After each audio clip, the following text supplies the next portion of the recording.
Vadodara airport પર ઈડીની મોટી કાર્યવાહી। ફ્લાઇટમાં આવેલા મુસાફર પાસેથી ઝડપાયા $60,000।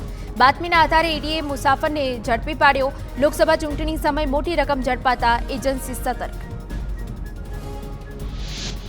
ભાવનગરના અલંગ શિપ બ્રેકિંગ યાર્ડમાં જહાજમાં 50 લાખની લૂંટ।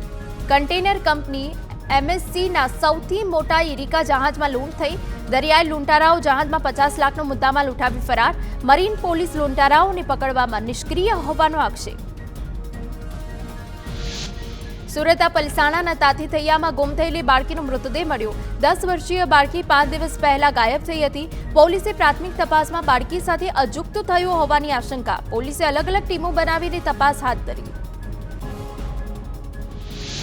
ખેડા જિલ્લા આરોગ્ય વિભાગની ગંભીર બેદરકારી। સરકારી હોસ્પિટલમાં અપાતી દવાઓ માઇનોર કેનાલમાં ફેંકી દેવાઈ।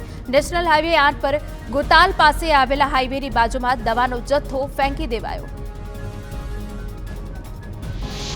બનાસકાંઠામાં અંબાજી દાંતા પોલીસે 3 કિલો ગાંજો કારમાંથી ઝડપી પાડ્યો। રતનપુર 3 રસ્તા પર બાતમીના આધારે પોલીસે તપાસ કરી। રૂપિયા 1.86 લાખનો મુદ્દામાલ દાંતા પોલીસે કબજે કર્યો। નાર્કોટિક્સ એક્ટ મુજબ કાયદેસરની કાર્યવાહી હાથ ધરવામાં આવી।